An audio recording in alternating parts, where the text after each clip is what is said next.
Magic of thinking big এই বইটাতে writer বলল যে একজন সেলারকে যে 25% হাই স্পিডে হাঁটতে হবে বা সেটার অভ্যাস করতে হবে। কি কারণে?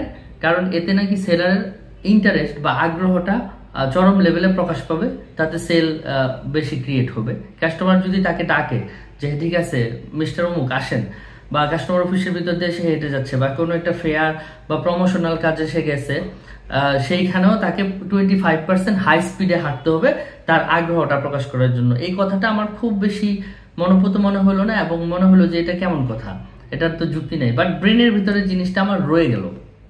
আমি এটা অবজার্ভ করতেছি।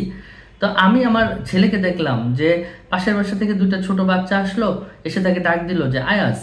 এই কথা শুনে সে আসলে তখন কার্টুন দেখতেছিল মোবাইলে, কার্টুন ফেলে রেখে সে তাদেরকে নিয়ে একটা দৌড় দিল খেলার রুমের দিকে, যে রুমে আসলে খেলনা টেলনা থাকে। মানে সে দৌড় দিল, বা তার মা যখন তাকে খাওয়াবে বা ডাকে তখন সে হচ্ছে যেটা হেঁটে যায় না, সে দৌড়ায় যায়। বা যখন আমরা বাহিরে বের হবো সে সবার আগে রেডি, সে আগে আগে দরজা খুলতেছে, আগে আগে লিফটের বাটন চাপতেছে, এবং পার্কিং এ গেলে সে হচ্ছে ধৈর্য ধরবে না যে তাড়াতাড়ি মানে হচ্ছে যেটা রওনা দিয়ে দিতে হবে। তো এই যে তার একটা আগ্রহের লেভেল সেটা সাধারণের চেয়ে বেশি।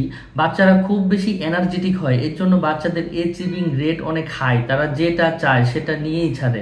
যদি মার্কেটে গিয়ে আপনার বাচ্চা একটা চকলেট চেয়ে আপনি না দেন, সে ওইখানে কান্নাকাটি করে চিল্লাপাল্লা করে এবং সে ওই প্লেসটা ডেস্ট্রয় করে দিবে, আপনি বাধ্য হয়ে তাকে চকলেটটা দিয়ে বলবেন যে বাবা তুই থাম। সো কিডস এনার্জি এমন একটা বিষয় যে বাচ্চারা they do whatever it takes, তাদের যা দরকার তারা তাই করে পাওয়ার জন্য। তো কিডসের এই এনার্জিটা যখন আমি আমার বাচ্চাটাকে দেখলাম এবং আদার্স বাচ্চার বিষয়টা অবজার্ভ করলাম, তখন আমার মনে হলো যে না, তাদের আগ্রহের কোনো সীমা নাই এবং সব ব্যাপারে তাদের অতি আগ্রহ। তারা কোথাও গেলে হেঁটে যায় না, টেং টেং করে দৌড় দিয়ে যায়।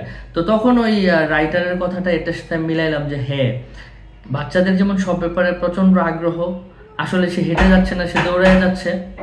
যখন 25% হায়ার স্পিডে একজন সেলার কাস্টমারের দিকে ডাকে সাড়া দিয়ে যাবে বা হেঁটে যাবে, তখন আগ্রহটা চরম লেভেলে প্রকাশ পাবে এবং কথাটা সত্যি।